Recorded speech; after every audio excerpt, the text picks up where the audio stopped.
स्वास्थ्य पर बोलने का अवसर प्रदान करने के लिए बहुत बहुत धन्यवाद, आभार।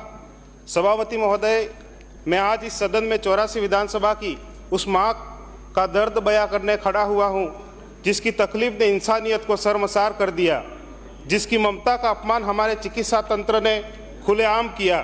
दिनांक 2 दिसंबर 2024 ये तारीख राजस्थान के लिए काला धब्बा बनकर दर्ज हुई, जब डूंगरपुर जिले की पीट पीएससी के आंगन में एक बेबस माँ दर्द से तड़पती रही, रोती रही, गिड़गिड़ाती रही, मगर वहाँ बैठे चिकित्सा कर्मियों ने उसका प्रसव कराने से इनकार कर दिया।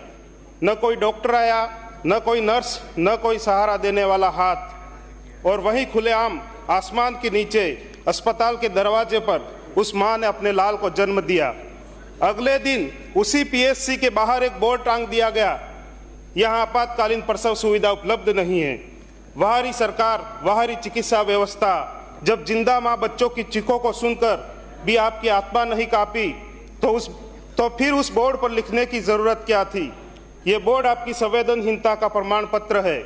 इस घटना ने यह साबित कर दिया कि आदिवासी इलाके में अस्पताल सिर्फ इमारतें हैं, वहाँ संवेदनाएं नहीं, वहाँ डॉक्टर नहीं, वहाँ सिर्फ सिस्टम की लाशें पड़ी हैं। माननीय सभापति महोदय, अब बात करें सिकल सेल एनीमिया की। केंद्र सरकार ने 2047 तक सिकल सेल मुक्त भारत का सपना देखा, मगर हकीकत यह है कि राजस्थान के 9 आदिवासी जिलों में सरकारी आंकड़े ये बताते हैं कि 10,746 लोग सिकल सेल एनीमिया से पीड़ित हैं।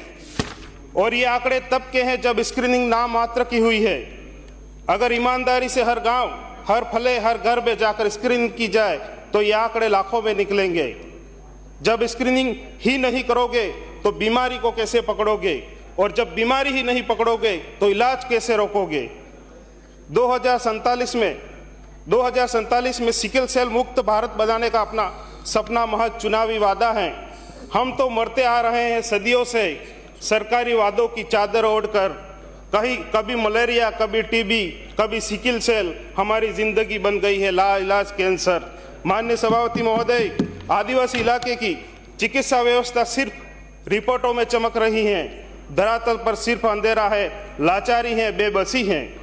हम सरकार से कहना चाहते हैं, निवेदन करना चाहते हैं, अगर इन मुद्दों पर तुरंत कार्रवाई नहीं हुई तो हम सड़कों पर उतरकर अन्याय के खिलाफ आर पार की लड़ाई लड़ेंगे।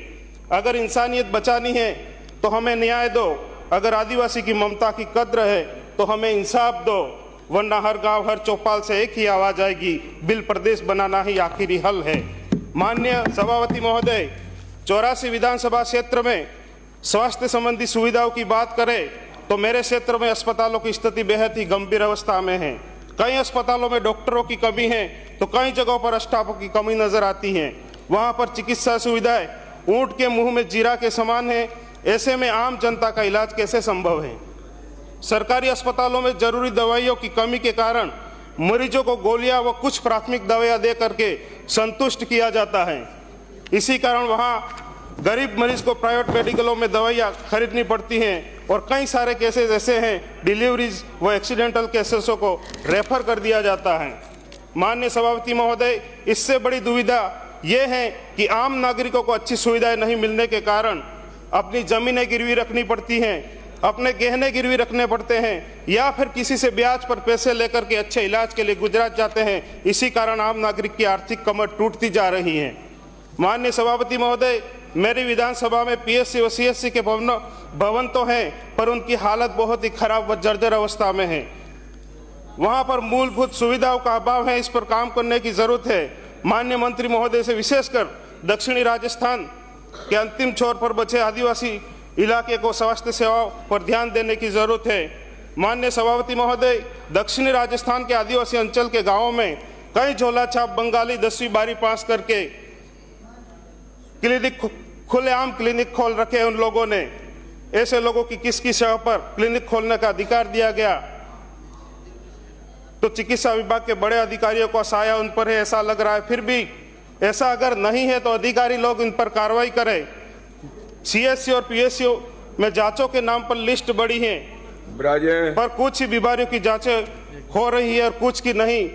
या तो मशीनें वहां पर खराब पड़ी है, माननीय सभापति महोदय, कुछ डॉक्टरों ने तो खुद के निजी अस्पताल खोल रखे हैं और पीएससी सीएससी पर सुविधाएं नहीं मिलने और मजबूत डॉक्टरों के निजी अस्पतालों में जाना पड़ता है। सभापति महोदय, मांग संख्या 27 और 28